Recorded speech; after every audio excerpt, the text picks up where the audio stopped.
wa salaamu ala rasulillah. Salaamaaleykum wa rahmatullah. Mbokk yi kon ginnaaw ñu monsieur Ndir ñu ko waxee ñu ngi leen di nuyu ku nekk ci turam ak santam di jiital nuyu boobu noonu ki nga xamante ne moom mooy suñu kilifa nga xamante ne mooy suñu sëriñ suñu pàpp xamante ne yaakaar nañ ko ñu ngi koy nuyu di wax ni directeur Harmattan Sénégal docteur Abdoulaye Diallo ñëwagul mu ngi lay jox sa wàccuwaay di wax nag kontaan na lool ci teewaay bi nga ñëw fii parce que wane na encore une fois que ki nga xamante ne moom mooy Mansour nekk na koo xamante ne am na foo xamante ne foofu mën a dëgër laay te képp koo xamante ne am na ku mel ni yow comme dëgër laay loolu lu rëy la et Mansour kon ñu ngi lay ñaanal yàlla sëriñ bi nga mu yàgg nekk sa ginnaaw di la épaulé di la wan yoon di la tette sëriñ bi aussi yàlla subhanahu wa taala woyofal yan bi yàlla subhanahu wa taala koy may ko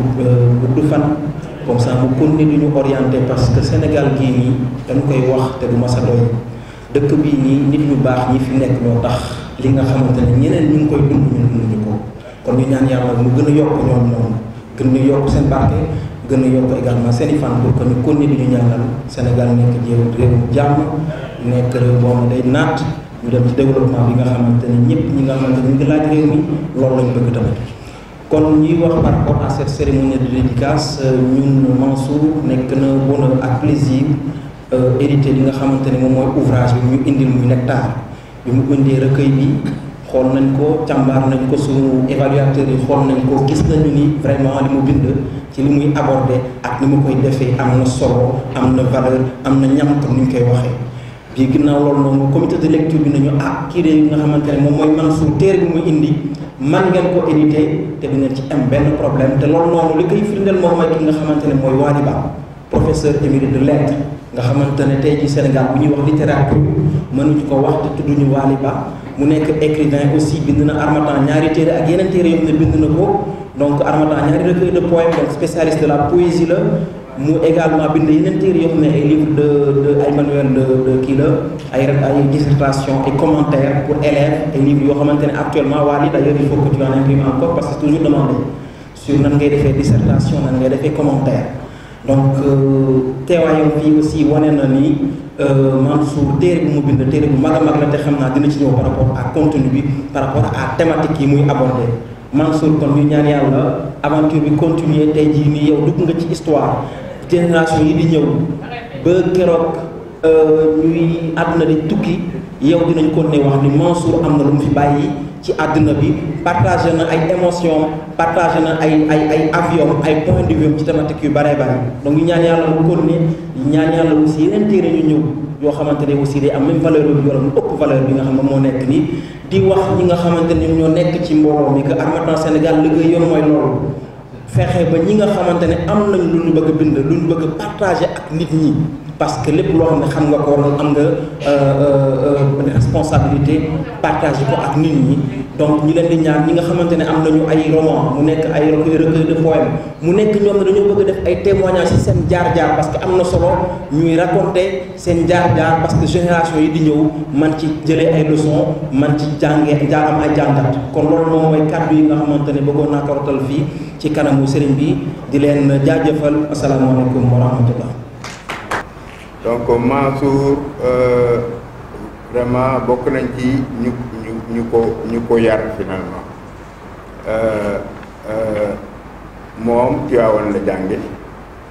après bi mu defee école coranique parce que bi mu nekkee xale tout temps mu dugg affaire alxuraan sëriñ bi nekk fii ci sama wet loolu yëpp mën na ko témoigner xañ na moom sax moom ma ko gën a xam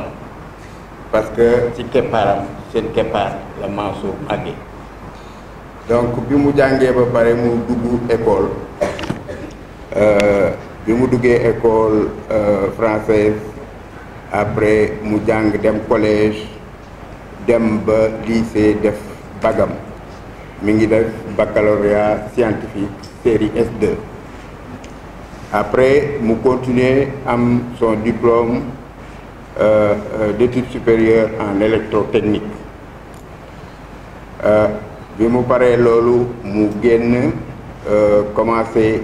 liggéey def ay stage yu bëri ci entreprise yu bëri yenn yi danaa leen citer mooy ASER mooy agence d'électrification rurale mooy Équipe Plus muy BET Plus man ci sama bopp maa jiite entreprise boobu muy RMT mu nekk benn société allemande muy APR énergie et puis après finalement dafa delluwaat jàngi mu jàngee ba pare mu am diplôme d'ingénieur en électromécanique bi mu amee diplôme d'ingénieur boobu en électromécanique ñëwaat na ci suñu entreprise def stage et puis après waa PNUD mooy projet électrification rurale bi ngeen di dégg projet PUDC bi ngeen di dégg volet électrification rurale ñoo ñu jël ko mu nekk fa di liggéey ba ci jonni tey fa la nekk li ma man seede ci moom mooy wax dëgg yàlla ku am yar la te loolu bettewul parce que su màggee ci ay kilifa muy papaam muy yaayam te ci Mouhamadou Mansour sëñ Mouhamadou Mansour si borom daara ji ñépp xam ko defe naa ni yii du mbetteel yar bi donc du mbetteel te mu nangoo liggéey parce que man loolu mën naa ko séddee parce que nekk na sama entreprise ay stage ma yor ko stage pendant longtemps donc loolu am nañ yaakaar ci moom defe naa ni ki présenté léegi wax na ko man livre bi lire naa ko du sama domaine xaj na moom tamit man ngeen ma wax ni du domaine am mais góorgóorlu na ci teg na ci ay jéego yu mag parce que moom ingénieur la de formation ingénieur la donc bu demee bay def ay poème quand même gëstu na et gëstu boobu lu am solo la ci bi ma liiree livre bi am na yu bëri yu ma jàngal ci moom yi tamit danaa seede ni xale bu bëgg waajuram la su ngeen liiree ku liir livre bi rek ay waajuram la ci sant poème yi mu leen déjee muy yaayam ñi nga xamee ni da koy comparer à la mer yaay la géej la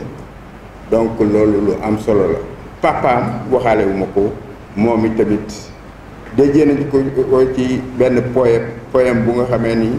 bu daw yaram la loolu aussi danaa am na loolu laa remarqué ci livre bi sëñ Mouhamadou Mansour Sy borom daara ji aussi jox na ko ci benn poème boobu sax xaj na mën nañ leen ko liiral après mais donc pour bañ a guddal parce que nit ñi xaj na yitte yi bari na war nañu dellu surtout suñu sëriñ war na dellu ci yitte yi donc duma guddal damay yam foofu rek ca daal di passé jox parole bi ki nga xam ni mooy monsieur Waly Ba ñu jox la parole bi yéen ñi nga xamee ni wax dëgg yàlla yéen a ko yor ca mën a wax mu nekk mu ñëw ci seen domaine defe naa ni man ngeen ci wax parce que man ay thèmes yi laa ci choisir yu nga xamee ni yu ma frappé la mais wax dëgg yàlla du sama métier donc ñi nga xam ni mooy seen métier suñu sëñ bu tedd ba daana ko wax ajmal si mu ni boo nee nit ki baax na mun la kan moo ko wax ndax mbokk yaa ko wax bu dee nit ki am na xam-xam kan moo ko wax mbaa ña am xam-xam ñoo ko wax voilà donc looloo tax man du ma ci mën a sori dama leen di bàyyi yéen ñi nga xamee ni xam-xam boobu yéen a ko yor ngeen mën a def li nga xam ni mooy seen liggéey monsieur Ba donc lay jox la parole. yéen baal ma nag mais damay commencer wax ni man dama am problème te problème moom boo ko amee da nga koy teg ci table ji fekkee ñu ko séqal am nañ solution ñu jàppale la ci mais man sama problème mooy daf ma ber ni maanaam tey fii ma làkkoon làkku réew mi muy olof bi nga xam ne moom la ñëpp nàmp ñu si bari bokk moo gënoon a yeel dal mais li nga xam ni mooy problème bi mooy li nga xam ni moom laa tënk ci téere bi nga xam ni moom la Mansour bind pour nga jaarale ko ci kàllaamu wolof dina xaw a metti xëy na nag bu fekkee am na koo xam ne dina ko mën après bu ma paree ma puus jox ko mu tekki ko xam naa ne nag Bawol laa juddoo di ginnaaw wolof bu baax sax mais fi muy waxee moom ak ñun li ñu wax ci kaw waxam pour nga jaarale ko ci maanaam kàllaamu wolof dina metti trop mais li ma bëgg a wax rek sama sëriñ bi mooy wàllu taalif du problème mu maanaam man mécanique laay liggéey wala boulanger la ñëpp mën a nekk poète maanaam taalifkat loolu moo tax suñu sëriñ yu baax yi kenn gënu leen nekk poète Xaalima Jaxate Kala gëw ma ni Baudelaire bi nga xam ni moom la ñuy jàngale ñun moo ko mën man gëw ma lool parce que bu ma ko dee déglu wala ma dégg ñuy wax maanaam texte yi nga xam ne moom la bind gëw ma ni maanaam Baudelaire moomu moo gën a maanaam am maqaama ci bind taalif que kooku donc taalif yëg-yëg la et puis taalif mooy nga yëg benn mbir jaarale ko ci kaddu boo xam ni ku ko dégg rek sa xol naat maanaam rafetal kaddu la loolu la donc ku mën di doon tey jii nii war ngaa mën def poésie boo xawee xam tuuti langue maanaam kàllaama loolu moo tax ba Mansour mi na ngeen jàpp ni yéen ñi nga xam ne yéen ay mbokkam moom poète la maintenant man li nga xam ne moom laay lire du pour ñi nga xam ne rek ñoo fi toog parce que lii bu paree fii day dugg ci internet bi ñëpp di si jot te ñooñu sax làkk bi la ñuy gën a soxla moo tax li ma bind dama koy lire en français après nag ñu xool nu ñuy def je voudrais qu'il me soit permis d'emblée de dire que Mansour s'inscrit dans la pure tradition des poètes de la Renaissance, capables d'enrober les affres de la souffrance, de la détresse, de l'inquiétude et du doute dans de brillantes solutions verbales. Contrairement à beaucoup de poètes de sa génération, il veut instaurer une confiance de raison entre lui et son lecteur et trouve dans le choix du titre de son recueil un espace propice pour installer cette ambiance de sérénité. Le titre Nectar me semble bien choisi, étant entendu qu'il reflète assez bien la clé de voûte des certitudes qui habitent l'auteur. En effet, tout porte à croire que pour Mansour, il faut que le poète cherche de toute chose à extraire la quintessence, car la quintessence, comme le nectar, est à la fois enivrante et alchimique. En somme, le nectar, au sens où l'emploie Mansour, est l'expression d'une haute sagesse conquise au prix d'une confrontation avec l'humaine condition. Notre poète Mansour est un observateur particulièrement vigilant. Rien ne semble échapper à son attention en perpétuel état de veille.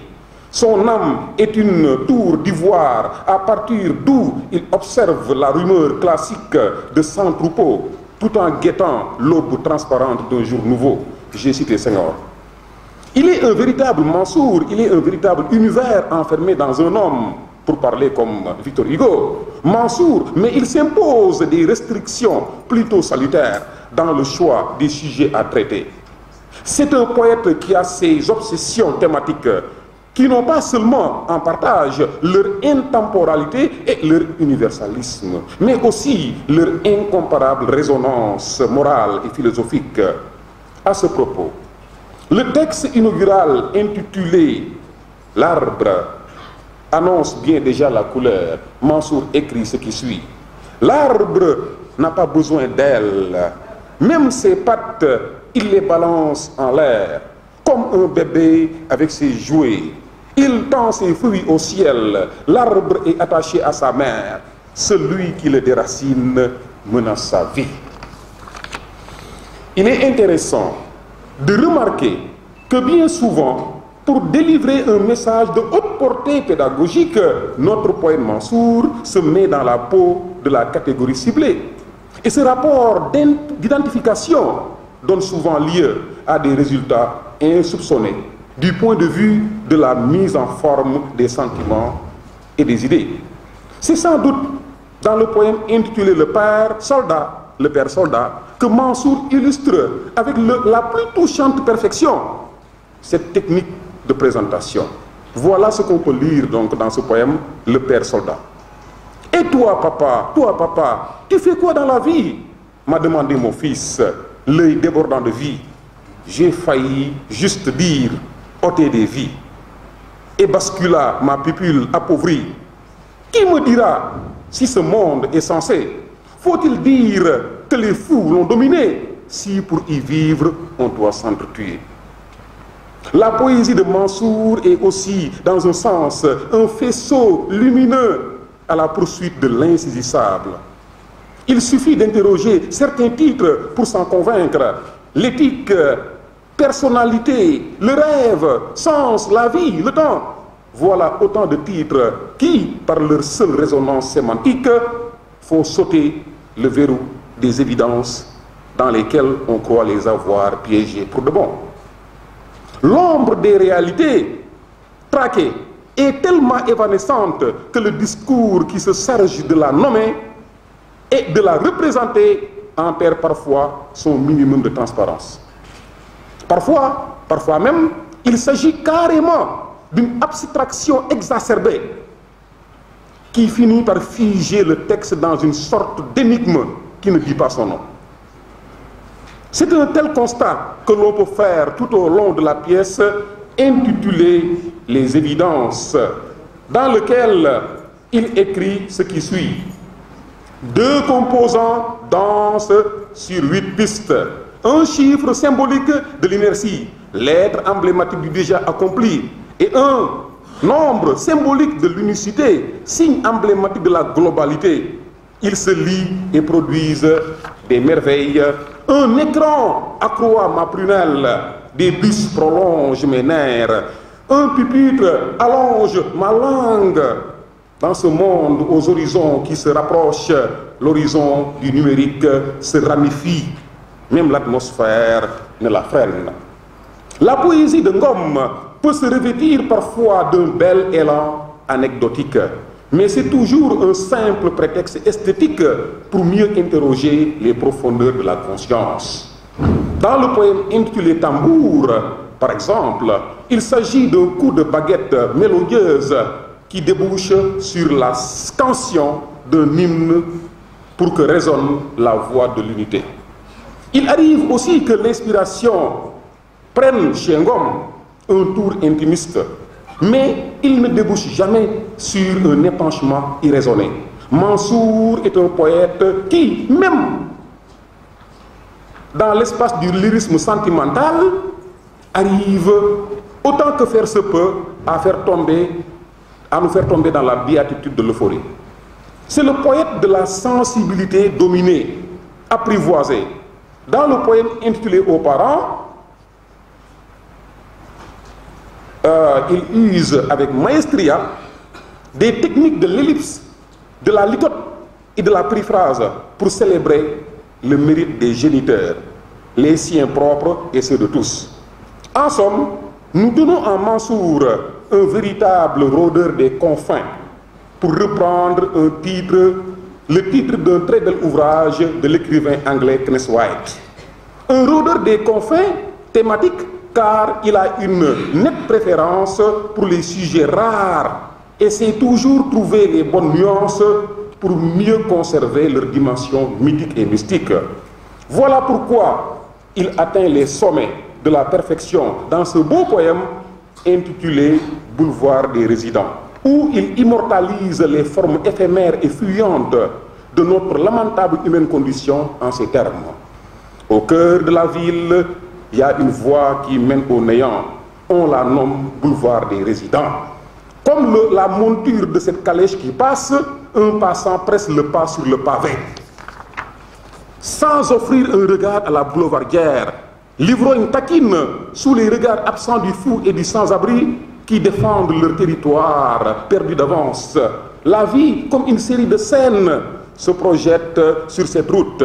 La coquette fille dépasse la mijaurée et capte l'attention du dragueur. Le gars fier de la démarche du pan, qui ignore le patient en carence de gain, contraint de patienter la main tendue à côté du voleur qui se frotte les mains, sachant qu'il se les fera brûler demain. Les marchands et chanteurs ambulants ravitaillent les passants en fleurs et en mélodies. Dans ce boulevard éclairé, on y réside sans y demeurer. Je vous remercie. C'est pas li nga wax léegi rek moo am parce que xam naa ni loolu nga wax ci français pour wax ko ci wolof dana nekk lu jafe mais li nga wax ni am na lu ci jot léegi en tout cas merci pour tout ça donc léegi dafay jox la parole à Mansour mi nga xam ni moo bind livre bi mu waxtaan ak assistance Mansour, vous avez la parole.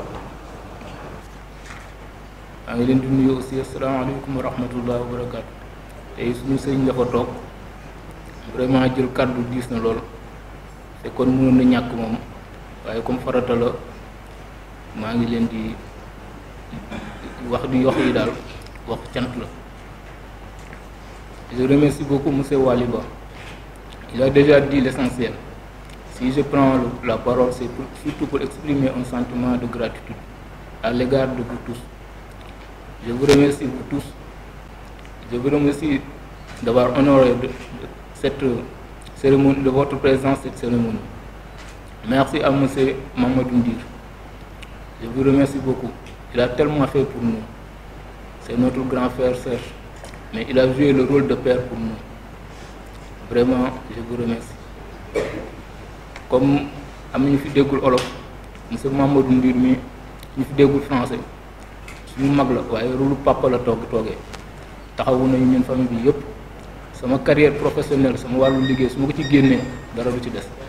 depuis ci départ du premier stage ba fi ma toll yëpp moo si jàpp di si teg loxoom.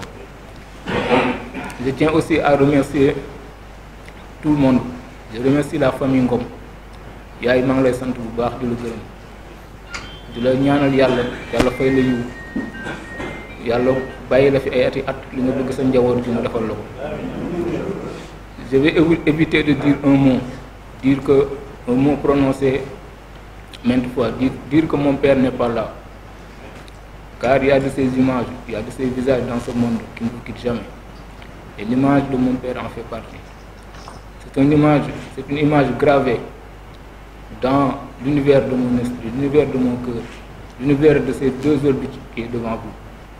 Il nous a déjà tracé la voie. Par exemple, quand on me présente à une tierce qui le connaît, et la réaction suffit à vous canaliser dans un code de conduite. Aussi la phrase qui revient souvent, est-ce que tu essaies de suivre les pas de ton père? Quand même, si on ne peut pas toujours être dans la trempe de certains personnages, mais quand même on peut épouser les valeurs qu'il incarne. mu nekk bàyyi ba nga xamante ne nii suñu moom rek muy référence suñu nee la kan mooy sa papa nga ni diw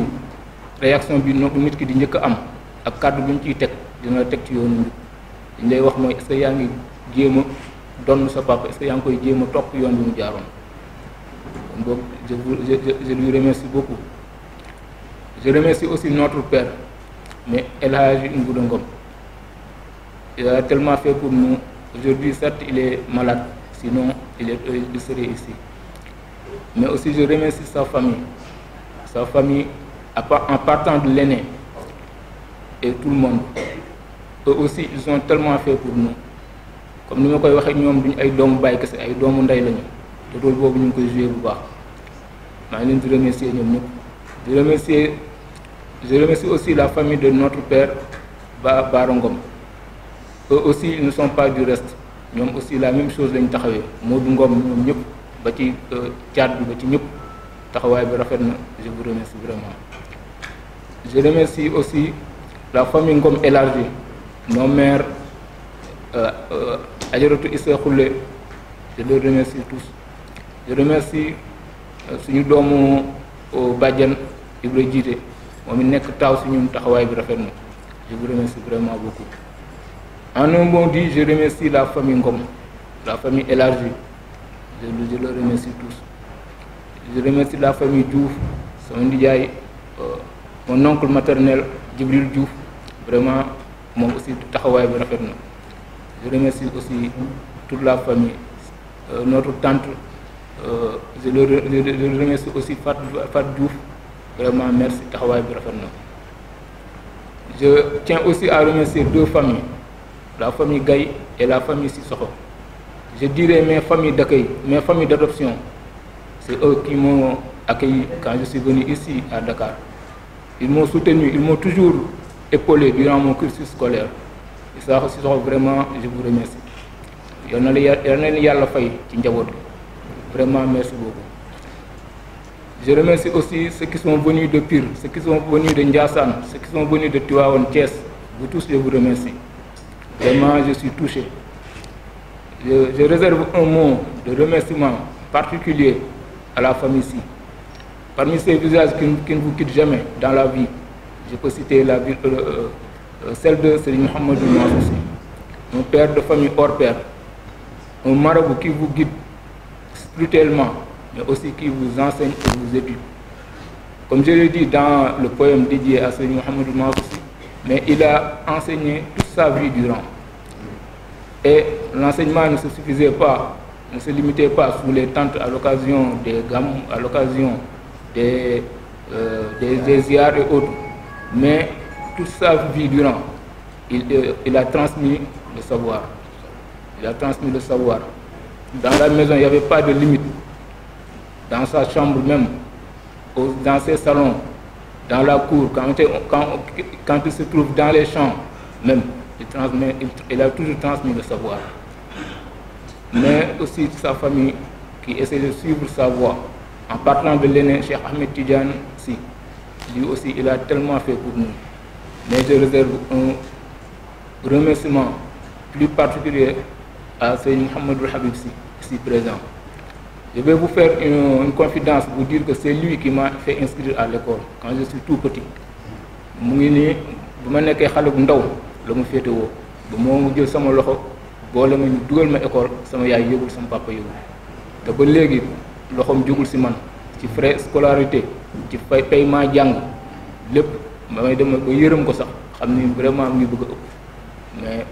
vraiment boo ma sa fay yàlla na la yàlla fay yu nga sut nga sut say maam say bàyyi fan vraiment yàlla fay la yiw ci sa njaboot ni nga taxawoo kër gi gis nañ ko ñun ñëpp su la ko yàlla fayee sa njaboot vraiment xel dina dal bu baax a baax je vous remercie vraiment. Alhamdulillahi rabbil alamin, mais aussi je remercie les anciens, les camarades, les collègues. Je remercie les promotionnaires, les anciens collègues qui sont venus. Peut-être il y a d'autres qui ne sont pas encore là, mais je les remercie tous. Vraiment, les amis, vous tous, je vous remercie de faire ce déplacement. Mais Alhamdulillah Rabbil Alamin, je remercie le Tout-Puissant. Si j'ai réussi à accomplir cette œuvre, c'est certes un modeste travail, mais c'est la grâce divine. Car pour l'accomplir, quand même, il faut du temps, il faut aussi de l'énergie. Certains même qui ne me connaissent pas peut-être s'étonner, car aussi je suis dans un autre domaine, du moins sur le côté professionnel, je suis dans le domaine technique. Et qui connaît le domaine technique, mais je vous dis, c'est comme l'enseignant. L'enseignant, le travail ne se limite pas dans les salles de classe en transmettant le savoir, mais avant de venir, l'enseignant prépare son cours. Une fois le cours donné, il y a des évaluations, des corrections de copies à faire. Mais le technicien aussi, avant d'aller sur le terrain, il y a un travail. Il y a des dossiers d'appel d'offres à faire ou à consulter. Il y a des cahiers de charges à faire ou à consulter. Une fois aussi aller avec les visites des chantiers et les réceptions, il y a des rapports de mission à faire. De ce fait, c'est difficile de trouver un temps. Mais quand même, certains de ces poèmes datent plus de 10 ans. Mais aussi là, s'il faut un temps pour écrire, vous êtes sans savoir qu'ici au Sénégal, il faut aussi un temps pour le faire publier, pour trouver une maison d'édition. Car il y a un délaissement de la lecture. Ce n'est pas une plaidoirie pour l'édition ou pour la lecture, mais quand même c'est une occasion pour sensibiliser sur les difficultés que rencontrent les maisons d'édition, les difficultés que rencontrent les auteurs,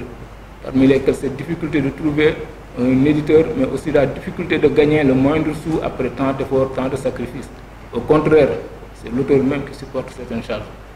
mais quand même on le fait par amour. Et ce recueil de poèmes Nectar n'est pas quand même une autobiographie, même si j'essaie de rendre des hommages sur certains poèmes. Par exemple, le poème dédié à ma mère, le poème dédié à mon père, le poème dédié à Serigne Mansour Sy. Mais en plus de la nature, je me suis inspiré quand même de mon vécu. Je me suis inspiré du milieu africain, de la vie africaine, du milieu professionnel, des nouvelles technologies de l'information et de la communication, les TIC. Et si on veut s'arrêter un peu sur ces technologies, les TIC, à mon avis, elles font partie des causes de l'état actuel du livre, le délaissement du livre. Car si dans un passé récent, on pointait un doigt accusateur à la télévision, dit qu'elle fait perdre beaucoup de temps, mais aussi qu'en est-il de ces nouvelles technologies, les tablettes, les smartphones, qui pourtant devraient contribuer à promouvoir la lecture. Parce que je vous dis, pourquoi on est attaché à ces outils? C'est les tablettes, les smartphones. Pourquoi? Car ce sont des outils multifonctionnels. En tenant sa tablette ou son portable, mais il suffit de faire quelques clics et on dispose d'un lecteur vidéo pour pouvoir voir un film ou bien s'adonner à un jeu vidéo. On peut aussi disposer d'un journal pour s'informer. Dans la même rubrique, on peut avoir un livre, un recueil de poèmes, un roman, un livre à caractère religieux, le Coran même, le Coran, parole de Dieu, qui, à mon avis, c'est notre première source d'inspiration. Comme dans la sourate 17, Al-Isra, on dit, le site dit, même si les hommes et les djinns s'unissaient pour produire quelque chose de semblable à ce Coran,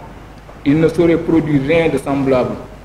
même s'ils se soutenaient les uns des autres. Donc le Coran, il n'y a pas de pareil. Mais malheureusement, certains,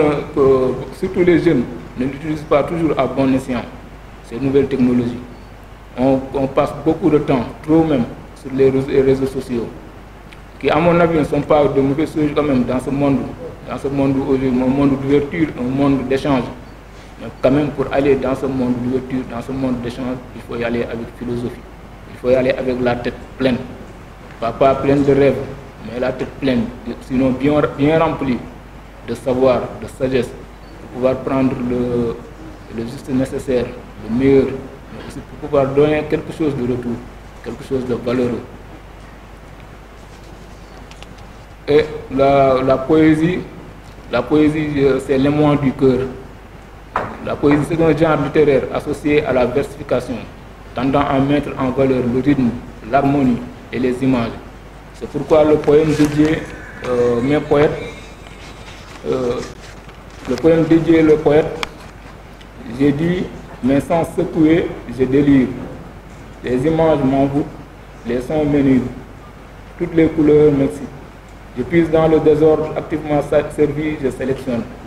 Paisiblement rempli, je façonne. À flot, j'écoule. Délivré, je me loge dans la somnolence, le temps que la soif réveille mes sens, que le goût du partage je lance. À l'image d'une source d'énergie, je produis pour léguer un éclair. Quand même, c'est difficile d'expliquer l'état du poète. Comme l'a très bien dit M. Waliba, je pense que je ne vais pas revenir sur la description. Mais j'ai essayé là de dire l'état de quelques facettes du poète, ce qui excite, les facteurs, les catalyseurs du poète qui fait que le poète puisse produire quelque chose ou bien arrive dans certains états. Et la poésie c'est un dénominateur commun. Un dénominateur commun des différents domaines de la culture, que sont la philosophie, la métaphysique, la mystique, la musique, l'art, le rêve, les différentes sciences, entre autres. Et je vous dis, ce recueil de poèmes, comme l'a très bien prié certains ici, je l'espère bien, c'est une pierre, je l'espère première pierre d'un amas de pierre en guise de contribution dans la construction de cette grande édifice qui est la poésie, qui est la culture, qui est le savoir. Et je vous dédie ces poèmes. Vraiment, je vous remercie. C'est Mouhamadou Habib Sy maa ngi jégalu bu baax. am na conférence am ay actu kii mu war a dox bu baax wax baa ngi bëgg a gudd. mais en un mot dit maa ngi leen di dédier poème yi di leen remercier bu baax vraiment merci. c'est le cœur qui parle loolu vraiment ñëpp remarqué nañ ko ñu def lu di la ñaanal loolu yàlla defal la ci ndam li nga dugg lii yàlla defal la ci ndam lépp nag comme suñu sëriñ mi ngi toog ñu def lu jox ko kàddu gi pour d'abord mu ñaanal la et puis ñaanal ñun ñëpp Mara jërëjëf yaa ngi am jërëjëf mbokk yi asalaamaaleykum ñu ngi leen di nuyu di leen ziyaara di jiital ci nuyoo bi monsieur Mouhamadou Ndir di ko ndokkeel di ko sant ci taxawaay bi ci ni ko Mansour waxe di nuyu itam monsieur Wali Ba professeur moom itam ci témoignage bi nga xam ni wax na ko fii certes dégguñu sax ay tubaab waaye am na kàddu yoo xam ne bu neexee moo koy génne mooy tax bu ko nit ki déggul sax dina ko dégg ñu kontaan trop ci kàddu yu rafet yi nga xam ni moom itam génn na ko fi nuyu itam waajur yi nga xam ne ñi ngi fii di ci wàllu ndey ak wàllu baay di ay bokk ci wàllu taalibe di ay dëkkandoo di ay soppe di ay xarit ñooñu rek ñoo fi daje boo waxee ci wàllu ndey Diouf soxna Ndey Diouf bi ñii di waajuru jigéen ci Mansour ak ñi mu ko seqal boo waxee ci wàllu bàyyi Xalifa Ngom ma nga dale di magu Mansour te mag mooy bàyyi ay jigéen na ma ngi nii Mansour ñi mu am ñépp a ngi nii ñi seqoon ak ndeyam ca daara ji ci biir kër Cheikh Sidi Mouhamadou Mansour ñi ca mën ñëw ñépp ñëw na ñi ngi nii toog ci wàllu góor itam waa daara ji ñi ngi nii toog te ñun fi ñu toog ñoom lañ fi toogal di nuyu itam kilifa bi nga xam ni moom fii di Almaton di ko ndokkeel moom itam di nuyu sëñ Mansour mii kàddu yi du bare ndax fi ñu toog sunu kilifa lañ fi toogal di sunu mag di sunu lépp di sëriñ Cheikh bu Cheikh Sidi Mouhamadou Mansour radiyallahu anhu ak njabootu Cheikh Sidi Mouhamadou Mansour bi may ñëw maa ngi ànd ak sunu naay di sëriñ Cheikh Tidiane Bass Alxaaji Njaay ñu ñëw fi rek pour cër yu bare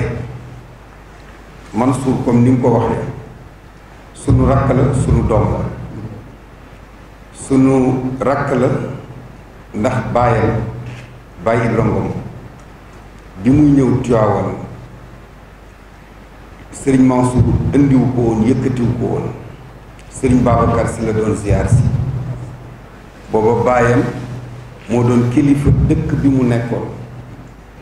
mu ànd ak ay taalibeem mu baayam ànd ak ay taalibeem ak njabootu maamam mu war fas taalibe yépp di dox yàlla mayoon ko ci wàllu baatin mu feesoon dell nag mu baayam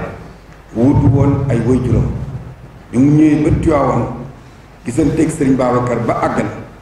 sëriñ Babacar ni ko nekk ma ba nga añ ba pare daal di woolu sama baay mu ñëw mu ni ko dama la bëgg a boole sama doom jooju di Ibra Ngom mu ñëw mu yëkkati teg ko ci sama loxo baay ba mu añee ba àggal sëriñ Babacar moo ni sëriñ Mansour sa waa jooju ne dafa mel ne danga ko fee war a téye mu ñëw ci moom ni ko Ibra mu ni ko labbayka mu ni ko mel na ni pare buñ ci yow noonu la wëlbatee ñamu àndaloon ni leen mën ngeen maa jiitu dellu dëkk ba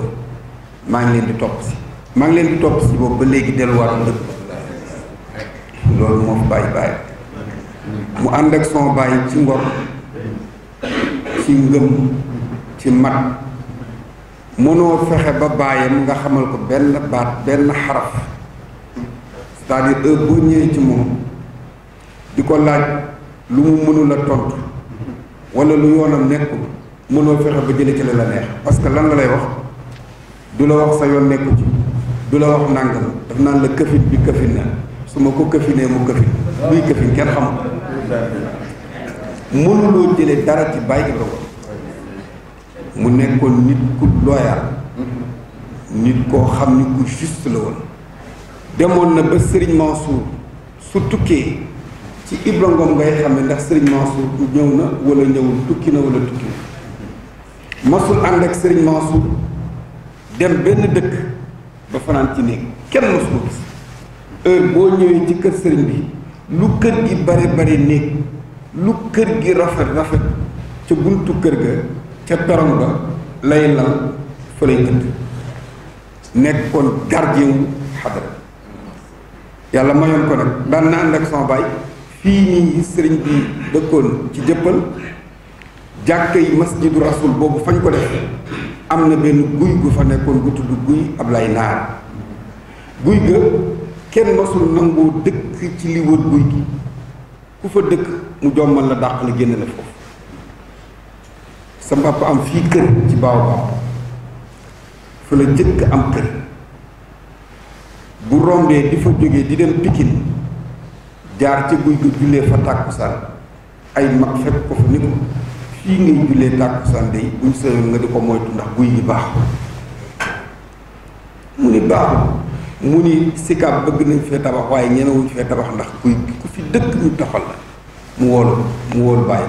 ni Ibra Ngom waxala guy gi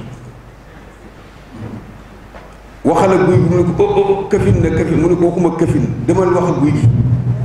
bàyyi Ibra Ngom moo ñëw taxaw ci guy gi mu ne ko noddal mu nodd ni allahu akbar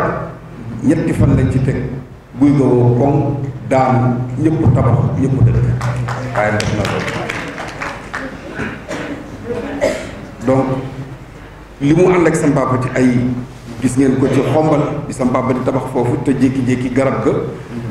daal di fag bas rek wadd wuti kër ga nar a daaneel bâtiment bi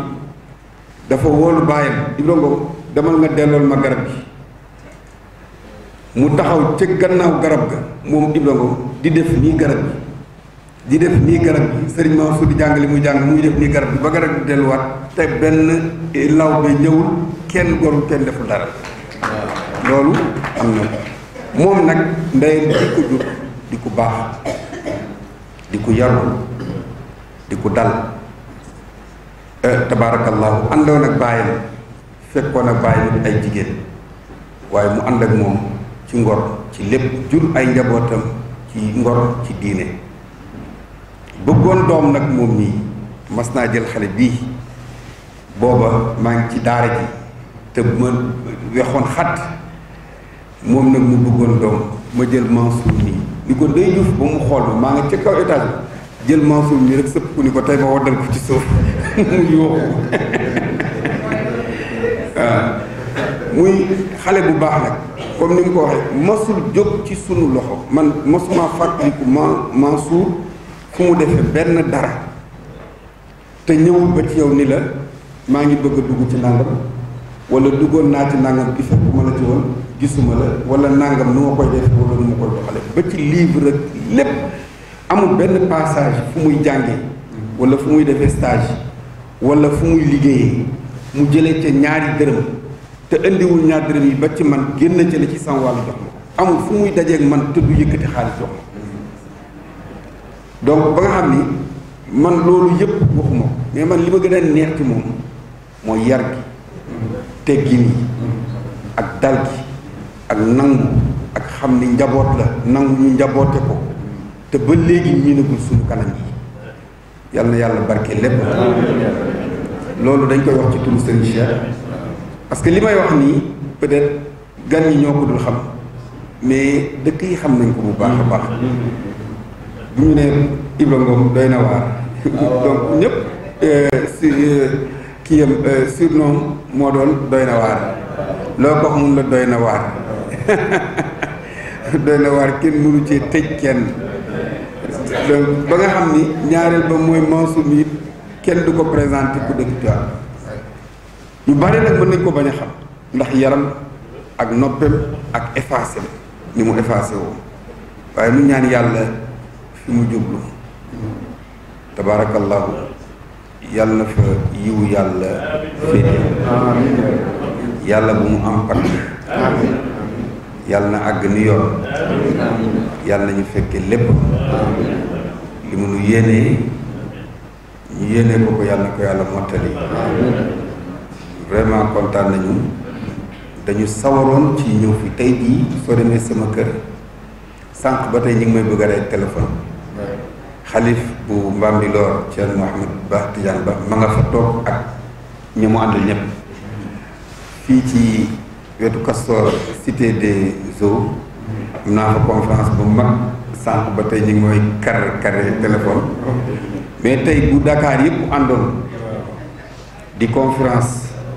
Dakar yëpp ànd wala Sénégal yëpp ànd dem sama kër ma teggi bés bii bu ma demee sa mbàpp dina ma ni ña nga fa nga jëm yëpp fi nga teggee ko ëpp doole waaw ndax kii sëriñ bi dafa sore woon ci baayam tey nit amul lu dul bésam te démb rek laa koy nettali nee naa ni sëñ Babacar Si radiyallahu anhu nee na ñett kenn du ko xeebal nit wala ñeent nit kenn du ko xeebal bésam nit kenn du ko xeebal sëriñam nit kenn du ko xeebal soxlaam nit kenn du ko xeebal jàngoroom donc loolu moo tax te sa papa nee na nit bu la joxee boppam ba mu jeex loo ko fay loolu sa bopp toñ ko te moom mi desal ci boppam dara bu dee guddi mi ngi ñun bu dee bëccëg mi ngi ñun te jinne mënu lu dul fu mu la fekk jommal lakk doxal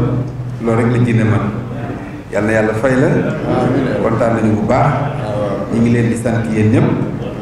parce que ñii fi toog ñëpp ay taalibe lañu ay njaboot lañu lii ñu def nii sax xamuñu ko fa ñu jóge it sore na waaye tabaarakallaahu Mansour mii wóor na ma ni dafa sore ci ñoom way juróom mii sore ci ñoom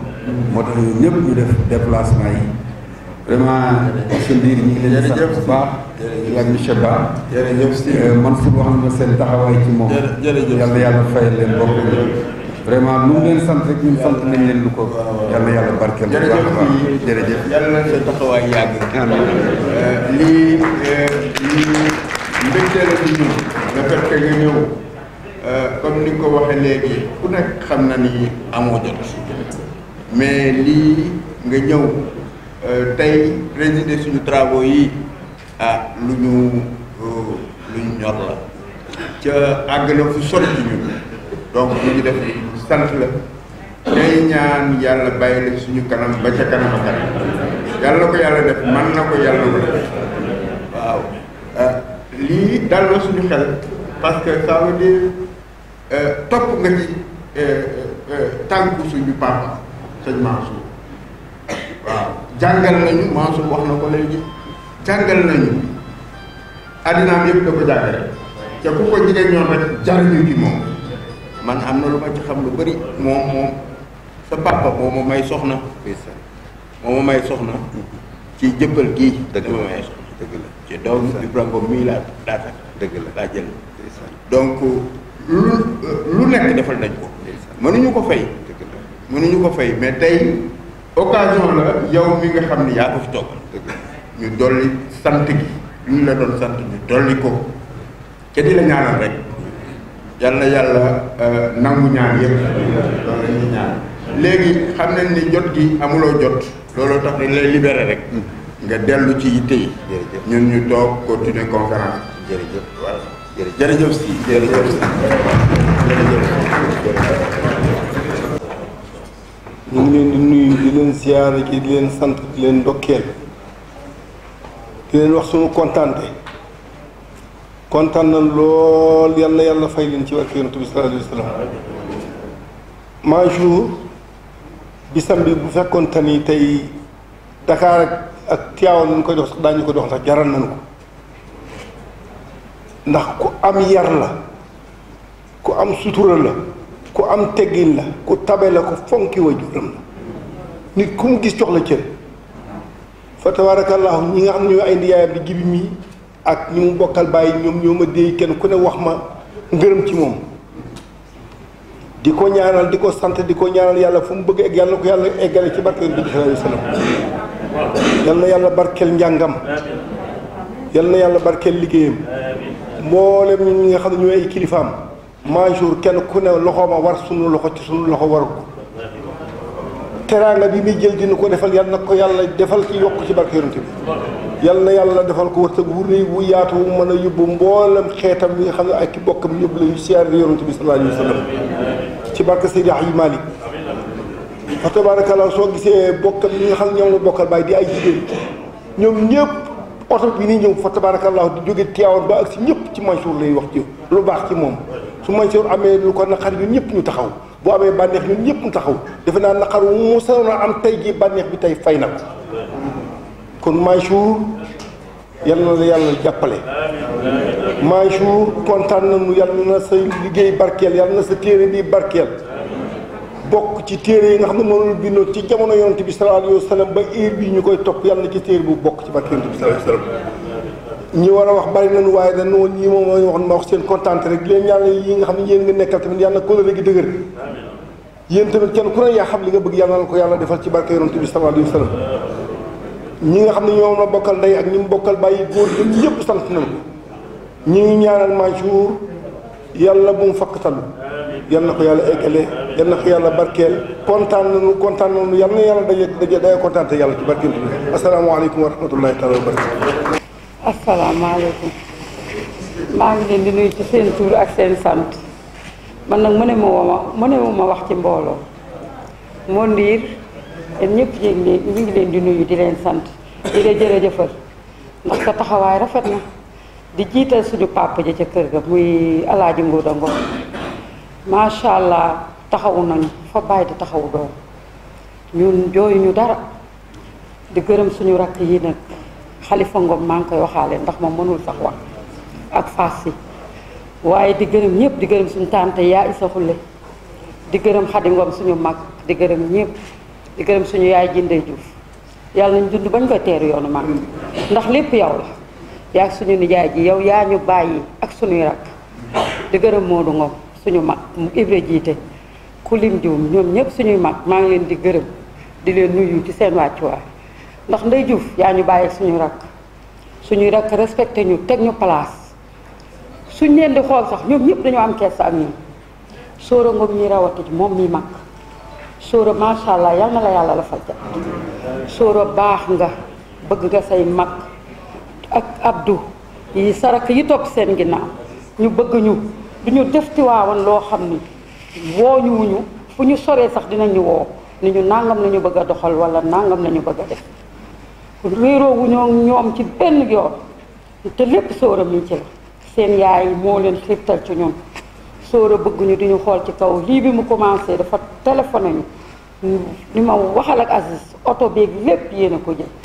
te Sóora mënoon na la cee bañ a fekk Sóora loo liggéey macha allah ñun ak yow yoo ko bokk yow ak Aziz mais ak képp koo bokkal ngeen teg ñu ca kaw teg ñu place kon nag tey jii lii nga def yàlla na jot yàlla na dem ca kaw a kaw Sóora yàlla nañ dund ba di la dégg foo xam ne macha allah yàlla na la yàlla la fal cat Sóora ñun ñëpp suñu xol yi tooy na mënuñoo wax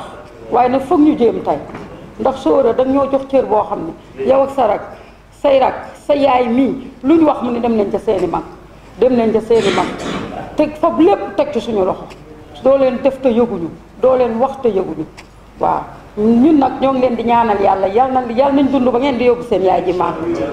yàlla bu leen dara kii rek yàlla bu leen dara jafe ci am ñun nag suñu xol a fees waaye foog ma wax waaye man mënumaa wax ci mbooloo macha allah. asalaamaaleykum wa rahmatullahi taala wa barakaatu. ñoo ngi leen nuyu mbokk yi xaw ma sax lan laa war a tee wax ndax li ñu waroon wax lu ci ëpp Fatou Sy Ngom wax na ko te ñoo bokk lépp kàddu gi ma naa nekk genn mu wax ko xëy na sama gars yi rek ñoo ma wax ni ma faaw nga dugal ci kàddu kon nag ma dugal ko ci rek wax dëgg yàlla xam ngeen ni ma demee ak ñoom Mansour mooy papaam mooy Ibra Ngom sama yaay mooy seen taaw ñoom may seen jaam ñu jàpp ma nag mag te jëfe ko itam commencé ci sëñ Baara wala seen baay Ibra Ngom nekkoo sama xarit loolu wax dëgg yàlla ma yaroo kër Nguuda Ngom di seen rakk di caatum suñu maam Kumba Maalim Njaay seen taxawaay kenn ku ne xam na ko ci man muy jox ma cër boo xamante ne nii ku leen gis da naan kii seen mag rekk la te fekk na booba xëy na ci aada ni ñu koy waxee mooy kii seen cëru jaam la ni ñu koy waxee waaye ñu jox ma cëru mag bu wér ba bi nga xamante ne nii rakkam moom mi ngi takk soxna barki dem moom ba ma woo daf maa wax ni ma gis nañu ba suñu beneen rakk bi takk soxna suñu bàyyi Nguuda Ngom yow la yónni yow yaay ñaan ci jumaa yi sëñ Babacar Si ñu may ko kon yow nekkatoo suñu jaam nekkatoo suñu daal suñu mag nga ci néeg bi te loolu di dëgg itam ndax ñoom kenn ma ci mag muy Nogay Baba ñi ci des ñëpp maa leen mag kon nag seen mag la Mansour mi nga xam ne mooy borom bis bi nag wax dëgg yàlla su ma waxee wax naa ci turu Nguuda Ngom wax naa ci turu waa kër Nguuda ndax cër boo xamante ne jox na ko ñëpp baax na am na bu yar comme ni ko nit ñi waxee kon loolu loo ci dolleeti ab yaram moom ñëpp xam nañ ko man de wax dëgg yàlla wax naa ko mu dégg te mën naa ko waxaat fii mooy amul ma dara lu mu lay reproché jox nga ma cër bu mat sëkk jox nga ko say wayjur parce que ku ñu ni kii moo mag ci sa kër yaay sa kër bàyyi nga jox ko cër bi nga ko jox mën nañu wax ni kon bu fa ñëpp teewoon bu ma tinkoom sama yaay nekkoon tey jii dina ko jox cër bi mu ko jox te itam wane na ko ndey juuf yaay itam saa bu ñu demee teewaawoon gis nañu ni ñu jàppee muy nu rafet noo xamante ni suñu sañoon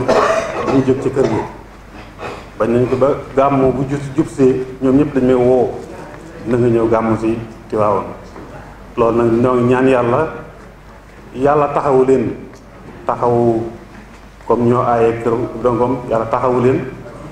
taxawu ba ak kër Nguuda ñun ñëpp mu bokk ñu taxaw loolu daal laa amoon loo xamante dinaa ko wax te doolee sant nag Mansour ndax wax dëgg yàlla mu am mu bari mu tuuti wax dëgg yàlla lim am mi ngi ma ci jox sama wërsëg yàlla na ko yàlla yokk te du moom dong nag wax dëgg yàlla ndax bërki démb boo dong bi may dem njiite yor suma oto Awa Ngom mi nga xam ne moo ci gën a tuuti dafa maa téléphoné ci yoon wi te xaw ma woon kan la parce que dama toog ba ak sama portable sonné ma gis ni envoyé na ma lu ma mën a yóbbu njiite delloo si ma mu ni ma xam nga ko la envoyé loolu ma ni ko man de xaw ma ko wax dëgg yàlla dama laaj sax su ma toogoon naan bu ma borom téléphoné ma delloo ko mu ne ma man maa la ko téléphone maa la ko envoyé waaye nag na nga fexe ba oto bi bu ci benn jànq dugg ma ni ko nag bu soobee yàlla di jànq moroom naa ko yóbbaale asalaamaaleykum wa rahmatullahi taala wa barakaatu. asalaamaaleykum. maa ngi nuyu seen tur ak seen sant di sant Mansour mi Mansour nag kilifa bi muy joxe ba nijaayam ji la ko jëlee nijaayam ji nun jigéen la waaye man damaa jox kilifa te bàyyi la ma jox moom di jaayam bi livre bi mu bind ci kaamiru maam la ko jël ndax maam bi daa bind kaamir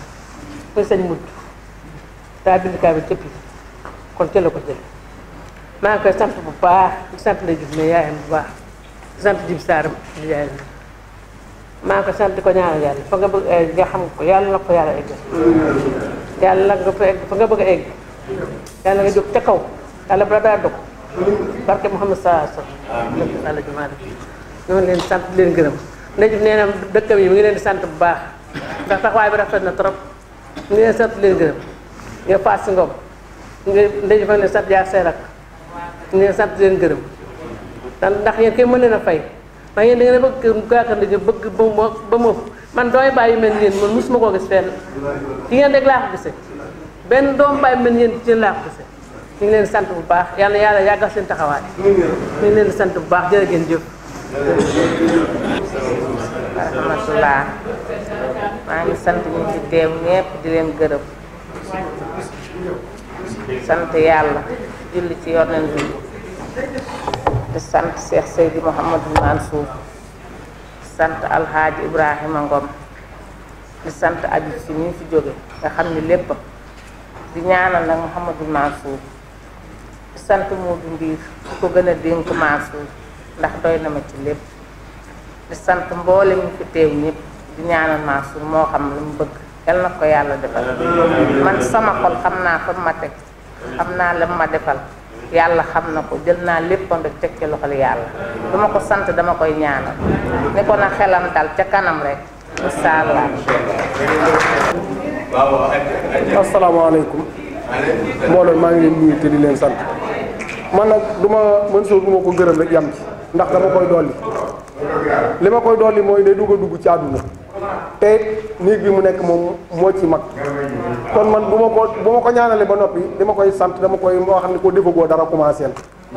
ndax royukaay ngay doon ëllëg ci say rak foofu la ma laan wax maa yow rek nag ba léegi loolu laa lay wax kër boo bu fekkee ne yaa fa nekk nga jëkk faa jóg da ngaa war a ku baax ak ku bon yëpp boole leen nga boot leen te xam ne yow mi nga xam ne yaa jiite moom il faut nga am lu la naqari li ma lay ñaan li may bëgg nag li ma bëgg nag mooy man du ma ñaan rek yam la dama lay ñaax pour nga dolli ndax ma jur siwuma ci yow ndax bàyyi ngóoda noonu ndijaay lanu kon noonu mënunoo am ci baat te bàyyi ngóoda di dund te ba nga nekkee xale ba léegi ba sa papa di dund nga nekk xale ba léegi bàyyi ngóoda moo taxaw sa taxawaayu papa noonu jur siwuñu ci yow kon nag bàyyi ngóoda man daanaka booy wax ci aw turam laay wax bàyyi ngóoda nag moom noonu buñ def di ko ñaan rek aw fanam gën a gudd.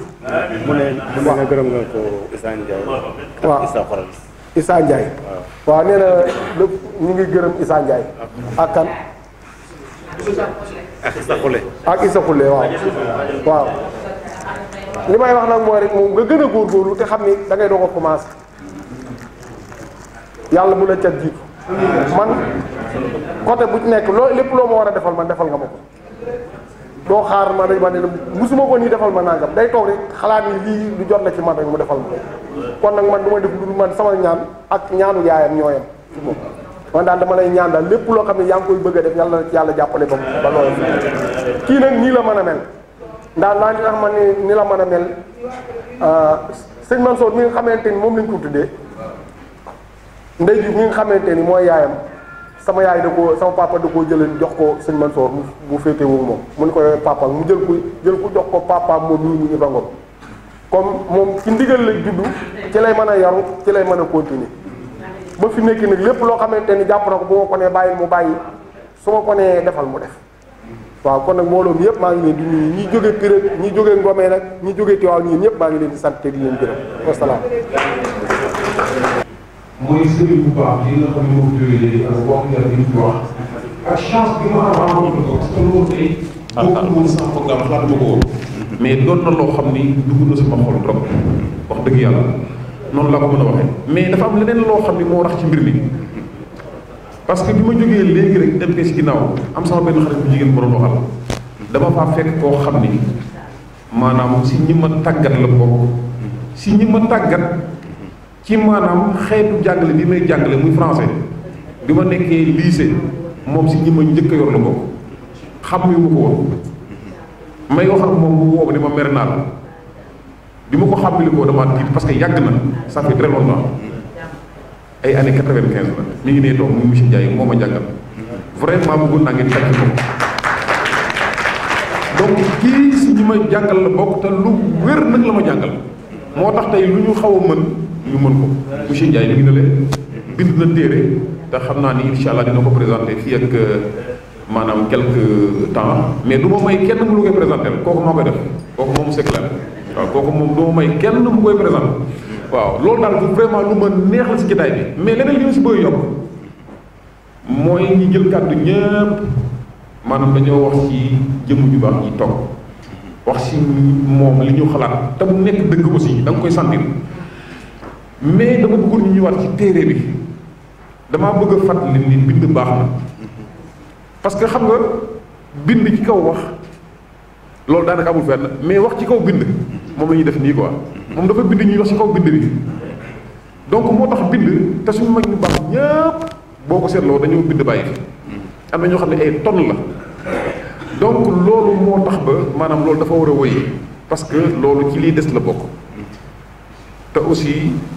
day wane maanaam màqaama nit ak maanaam fi mu toll ak maanaam li muy xalaatee parce que bu bëggee xam ne dëgg xool ko ci li nga xam ne moom lay bind quoi te Mansour dafa feeñ ci maanaam li nga xam ni moom la ñu proposé ci livre bii wóor na yàlla li nga xam ni moom laa tënk fii bu fekkoon yàlla def na mu mën koo tekk ci wolof di ngeen xam ni moom yàlla may na ko maanaam màqaamu bind te mun naa dem fu sori parce que loolu laa wax fii donc dañ koy ñaanal parce que am na place ci li nga xam ne mooy bind maanaam taalif am na ci place te li leer mooy gëm naa ni dina dem donc li ma bëgg wax daal mooy bind baax na ci ku ko mën parce que bind yëg-yëg la tey jii nii man tey maa ngi ñëw li ma andi woon mooy présenter livre bi def naa ko loolu dëgg la mais ñu naa fi dajeeg nit ku baax koo xam ni yaakaaruma woon ni dinaa fi dajeeg moom yëg-yëg la ma dajee fekk koo xam ni ba ma ko gëjee gis kenn xamul kañ la mu doon ku sori ci man mais man loolu mën naa ci bind taalif parce que yëg-yëg boobu mënumaa def lu dul jël xalima samp ci daa jël feuille làqatu guddi ñëpp tëdd ma bind li ma xalaat ci loolu ak ni ma ko war a waxee mu doon poème loolu rek mooy poésie loolu rek mooy taalif te moom noonu la bind téere bi nii quoi donc yëg-yëg yi mu am maanaam ci sëñ Mansour ak ci waajuram bind na ci lépp waaw am na mais nag poème bi nga xam ni ci yi ma gën a vraiment touché si la bokk wax naa ci sama texte bi mooy bi nga xam ni moom la tuddee père soldat maanaam waajuru takk der maanaam noonu la poème bi tudd quoi taalif bi waajur boo xam ni takk der la léegi waajur boobu noonu moom mooy wax ci maanaam taalif bi nii mi ngi wax ni man daal dama toog benn bis rek sama doom daal di ñëw di ma waaw yow bàyyi lan moo si liggéey mu ne ma dem ba naan ko man day rey nit mooy sama liggéey ba ci yàgg ma xaw a xalaat daal di noppiwaat xale bi moo wax loolu de mu ne ko waaw bàyyi yow lan mooy si liggéey xam nga moom soldat la mu dem ba naan ko rey nit mooy sama liggéey ba ci yàgg mu ne ma noppiwaat après mu continue daal ni ndax maanaam addina bi ñu nekk mën nañoo wax ni lu am sens la xam lu ñu waxee sens maanaam loo xam ne daal mën nañu wax ni lii am na solo est-ce que am na solo est-ce que mën nañ ko wax bu fekkee ni maanaam pour yow nga dund il faut nga rey est-ce que mën nañoo wax ni maanaam dund gi am na sens maanaam pour nga dund yow il faut nga rey comme li fi am rek Tamba fële pour nga dund sàmm sa teraanga il faut nga reyee nit rayante di nangam nangam mu ne est-ce que addina bi doful loolu la ko waxee est-ce que ce monde n'est pas fou donc vraiment kii maanaam taalifkat buy dem la te dama bëgg ngeen taj bu baax a baax donc maa ngi di gërëm di leen sant vraiment di leen ñaanal seen doom te xam ni yàlla moom dina ko sàmm ba fi mu bëggee mu yëgg ba incha allah. merci beaucoup. merci beaucoup. voilà mbokk yi jërëjëf léegi dañuy woo suñu papa am ku ñëw ku def ñaan.